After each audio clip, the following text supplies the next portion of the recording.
All right. Good afternoon. I appreciate you joining us in this remote news conference that we're going to have. I'm Sheriff Steve Prator, and we're going to be going from me to Dr. Martha Whyte, and on down the line, she'll introduce the next person. There'll be about 5 of us.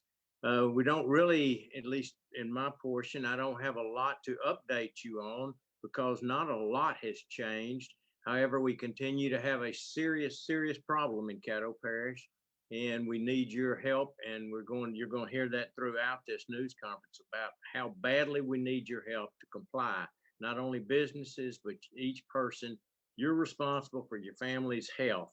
You're responsible for the health of your neighbors. And it's time that we really picked up that and understood that. I can mention to you that we've heard that the Texas border is closed. That is not true. It's not closed. However, there are Texas troopers on the lines.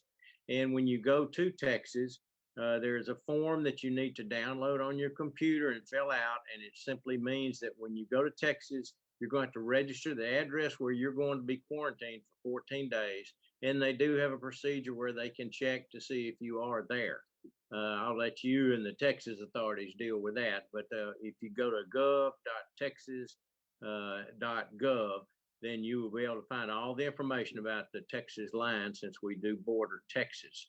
Having said that, and having cautioned you about what we need to continue doing, I'm going to hand it off to the person that you really want to listen to, even more than me. The reason you tuned in, Dr. Martha Whyte. She's going to update us on the actual the virus as we deal with it in Caddo Parish. Dr. Whyte.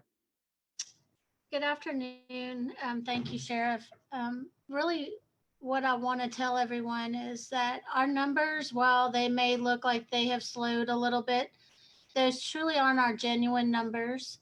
We have several more that haven't been counted in the state's numbers. So we're going to see a dramatic climb in our numbers. They're not slowing down. People need to take this seriously. People are dying, young people, in their 30s and 40s with no other health issues. So I want people to be aware that while you think that you may be invincible because you're young and healthy, there are people just like you on ventilators and dying in our own community. So take this seriously and realize you need to keep your distance from other people as if they are sick and as if you are sick, so that you won't share it with them. None of us know who the next person around us that will test positive. So please do your part. Stay at home. Go out only when you have to. Please wash your hands. Please get good sleep.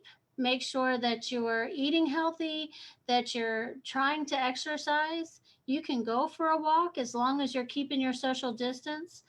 But please pay attention, because this is a situation where in a few weeks, if we keep on the track that we're going, we're going to have to make serious decisions about who can get on a ventilator. People who, who's going to be the one that gets the vent if we're running low?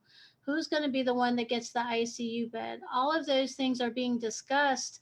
Like, how can we prevent that? How can we look to make best use of our supplies and equipment that we have here by talking amongst hospitals? And all of that is going on. But the people who can make a difference is each one of us. If each one of us does the right thing, we'll break this chain of infectivity and we'll stop this pandemic. So that's all I have to say. I'm going to turn it over to Knox Andrus.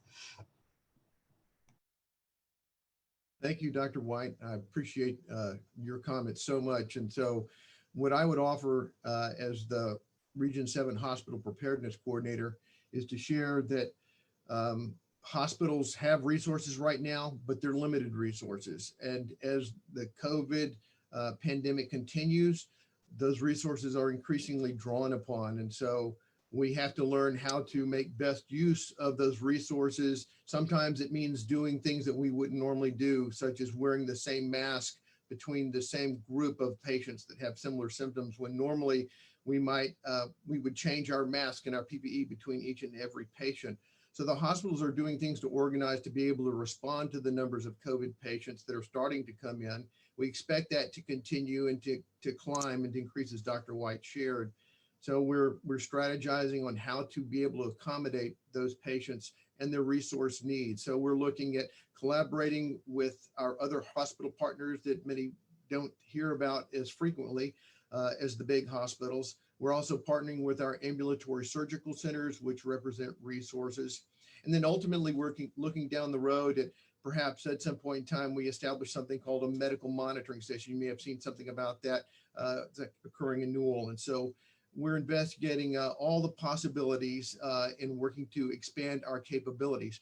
But we ask that you do the right thing, that you do not socially congregate, that you socially distance appropriately.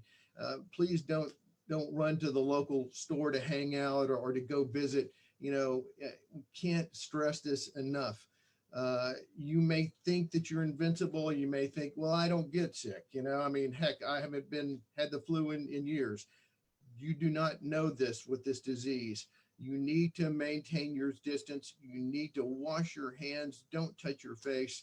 Everything you can to keep from getting sick or to keep from someone else becoming ill, a loved one. We don't want to transmit this disease if at all possible. So please practice those good habits, reduce the draw on the hospital resources. Call your medical provider if you think you're ill or if you have a question. Don't run to the emergency department, please, to get checked out there. Look at the urgent care centers that are out there. We have many great resources that are out in the community. So we ask you to do these things. That would be very helpful. Thank you very much. And I'm going to turn it over to Dr. Wilson. Okay. Thank you. Good afternoon, everyone. The health, safety, and welfare of our citizens of Caddo Parish continue to be our first priority. We urge everyone to stay safe and stay at home whenever possible. Limit your activities outside of your home and across the parish unless it's absolutely essential. Most of the parish buildings continue to be closed to the public access. We continue to respond to emergency animal calls, and our compactor sites are operating at adjusted hours. Please visit the Parish of Caddo website, caddo.org, for updates on closures and updates on parish services. And also, I'd like to re-emphasize what Dr. Whyte was saying about young people. Young people, please give this matter serious attention. To comply with the governor's mandate is a matter of life or death. And we certainly value everyone in the parish's life. And what we have to do our part to ensure we limit the risk of spreading this virus. And we have to, for that matter, do things that's not normal. It's not normal for a lot of us to deal with what we deal with right now. But the reality is we want to get back to normal. And the quickest way to get back there is to fully comply with the governor's mandate of keeping the social distance and staying at home at all costs. Thank you. Mayor Perkins. Thank you, Dr. Wilson, and thanks to all the other community leaders that are on the line right now for joining us today. Not much has changed with the virus except for the continued devastation that it's causing in our community. It's disrupted our way of life. It's closed our schools, churches, and businesses across the city. In just 19 days, we've seen cases rise up to 242. And that's not just a number. Those are our friends, our family members, neighbors, and coworkers have been affected by this virus. And sadly, 7 people have died. This is a public health emergency, unlike anything we've ever seen in our lifetimes. We cannot just look the other way and expect this virus to just magically go away. The curve will not flatten that way. Each one of us has to take this situation seriously and do our part. We have to stay at home, reduce our numbers of trips to only the most essential, and practice proper social distancing when we are out. There are people who have husbands, wives, children that go to work every day to protect us and provide us with essential services, like solid waste workers, first responders, doctors, nurses, and they're putting their lives on the line to keep us safe. The least that we can do is stay at home and keep 6 feet distance between each other. That's why I've authorized the Shreveport Police Department to start issuing summonses to individuals and businesses who are not limiting gathering size and practicing proper social distancing, as was talked about in yesterday's press conference. We will not tolerate people loitering within the confines of businesses. We will not look the other way while businesses disregard these limitations on gathering sizes or herd customers into checkout lines without any effort whatsoever to put safe distances between them. If you are an essential business and you are permitted to be open at this time, please don't continue to operate as business as usual. Put in the appropriate measures to protect your employees and the customers and our community overall. For example, if you have a drive-through, please utilize that drive-through. If you have a checkout line, be sure to set up tape on the floor or something so that your customers know not to stack up on one another, and try to limit those that are within the confines of your business. Also, if you see a group of 10 or more gathered in one business, ignoring the governor's order, please call Shreveport Police or Crime Stoppers. Crime Stoppers can be reached at 673-7373. The Crime Stoppers hotline is particularly helpful for employees who want to remain anonymous when reporting their employer. So please utilize this services so that we can all stay safe. At this time, I'd like to pass it to Councilwoman Fuller so she can talk about some of the volunteer efforts that is taking place in the community right now. Thank you, Mayor, and thank you for your leadership. Right now, we have a lot of groups that are nonprofits that have continually been working with those who have the most needs in our community. And a lot of times they would want to have volunteers, but right now our safety is paramount. And what is really needed is resources. If you go to the United Way website, United Way of North Louisiana, or to Community Foundation of North Louisiana, you will see that there are emergency funds set up. The Community Foundation has set up a fund to help our critical needs through the charities that are working for emergency responses right now. And that's organizations like Council on Aging, the Food Bank of North Louisiana, and other groups that are working with the most vulnerable. The United Way also has a volunteer form set up in addition to their fund to help those that are income constrained working families. On their volunteer page, though, what you get an opportunity to do is virtual volunteering. If you want, you can sign up to actually read a book on video that they can keep in their catalog for kids that are under 7 years old. So if you have picture books at home and you want to sign up, you can sign up to do that. There are a few other volunteers, but they might be reaching capacity. But one is for the 211 website to take information calls. So you would be able to help when they have needs for additional volunteers. But I don't know that they really need those right now, but really it's more the reading. But if you are able to give to those groups so that they can help fund the needs for our critical nonprofits, that would be wonderful. Additionally, I want to congratulate the groups that have pivoted to do shields for PPE. That's Louisiana New Product Development and Sanctuary Arts Studio that have been making shields that they can donate or sell at cost for medical and nonprofit social work groups that are in need of PPE right now. And those are our local groups that I wanted to just say thank you to. Thank you, Mayor. That's all. Thank you, Councilwoman. I appreciate those remarks, and thanks to the community, those people that are stepping up in a big way right now for doing that. I simply want to conclude by saying it's okay for our citizens to be sad right now if you're experiencing some sadness or some anxiety or even anger. I mean, a lot of parents in our community are worried about how they can pay the rent or putting food on the table for their families. Like, we understand it. Some families aren't able to be at the side of their loved ones as they are getting sick right now. These are extremely difficult times for all of us. And during these difficult times, we need to fall back on our support systems. We need to pick up the phone and call a friend or a family member or a counselor or a clergyman. If you think you need some counseling, there are free counseling services that are provided by the state. You simply can call 1-866-310-7977. I'll repeat that number, 1-866-310-7977. That is also why we are hosting an interfaith community prayer this week. We're bringing faith leaders from around the community together virtually to lift up our spirits and light the way during this dark hour. I invite everyone to join us on Thursday at 7 p.m. on Facebook.com, Mayor of Shreveport. The Bible does tell us that faith is confidence and what we hope for and assurance about what we do not see. The Bible also says that faith without works is dead. If we can combine faith with good works, I'm confident that Shreveport will flatten this curve and we will overcome the challenge that we are facing right now. At this time, I'm going to open it up for questions from the media. The first question will come from Mario.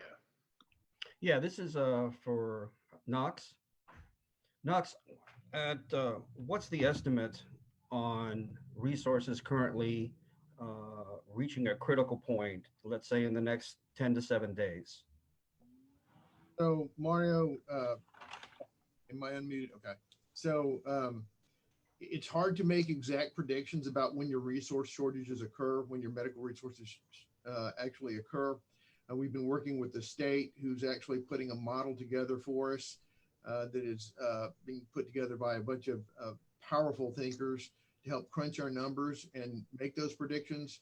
The folks in New Orleans are getting hammered first, and so we're watching the data from New Orleans because that, to some effect, will filter to us. And so we can't actually tell you and give you a day right now of when we're going to be short on ventilators. Right now in Region 7, we have anywhere from 200, around 200 vents, and we may have more.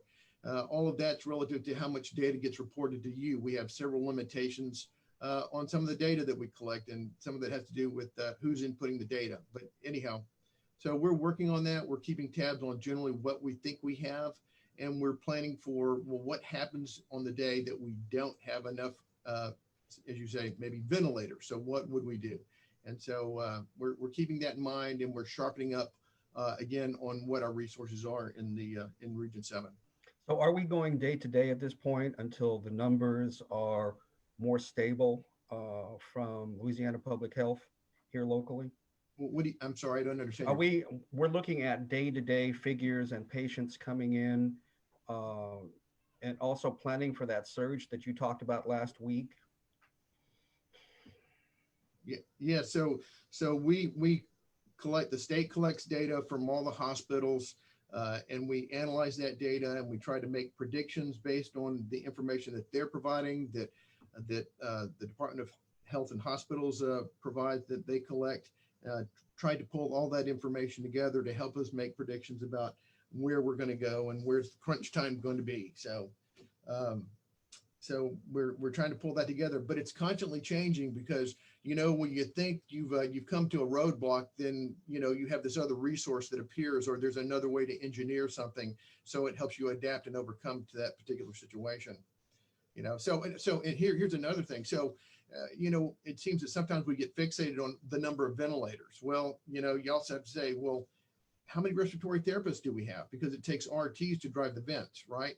And then there are other components to that whole scenario of you need other components that are critical to manage a ventilated patient. So it's a bigger picture than just, how many vents do you have?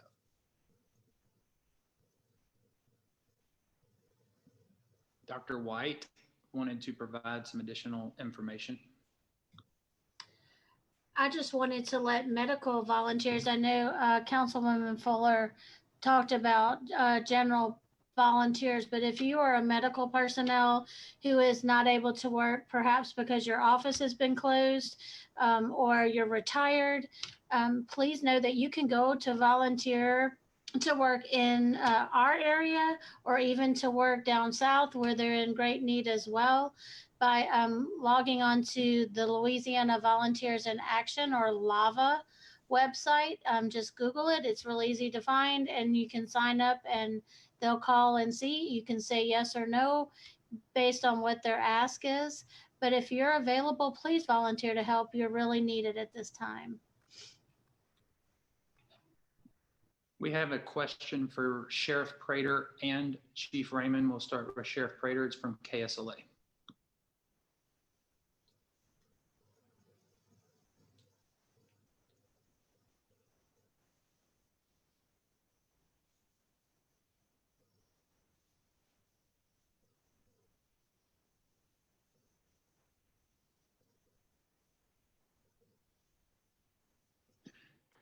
Sorry, they're having a connection problem. So the question is, what about big box stores? Major grocery and department stores are often packed. Should they be following the governor's guidelines and not allowing 10 or more people at a time? Well, it really all depends on common sense and the space. A huge place like that could accommodate more than 10 people. But it's like I say, and there's areas of the store that possibly we may end up getting them to tape off or rope off. We're trying to get people to comply without going in like Big Brother. We're not used to being Big Brother. We don't want to be Big Brother. We're wanting people to comply because it's the right thing to do. And I expect the Lowe's and the Home Depots and the other places that are there, I expect them to be taking all sorts of precautionary methods and things as far as they go forward, as far as people can't stand close to each other in line. If there's any way to bring things to curbside, we want them to do that. We want to make sure that people aren't just in there shopping because it's springtime. We want them in there shopping if their toilets are broken and they need to fix something on their plumbing. And we can't go in and police each and every little item like that. I know that's a long answer to tell you that we have not taken it nearly as serious in the enforcement realm as we can by the statutory Louisiana state laws. We don't want to have to do that. We're asking, please comply and don't make us go in and cause a confrontation. Chief Raymond?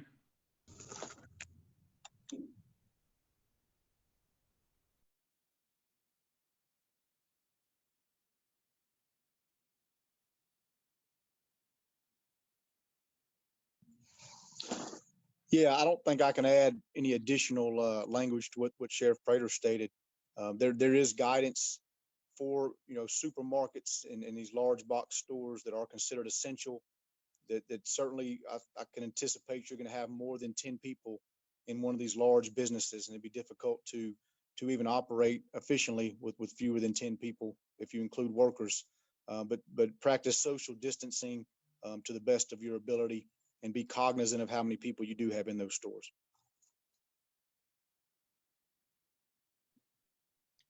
Dr. Whyte wanted to add something. Just Chief Raymond is correct. There's all kinds of guidance out there for these kind of stores. If they go on cdc.gov and Google guidance for large stores, they have it for you. They can help you in how to make your place as safe as possible for the public.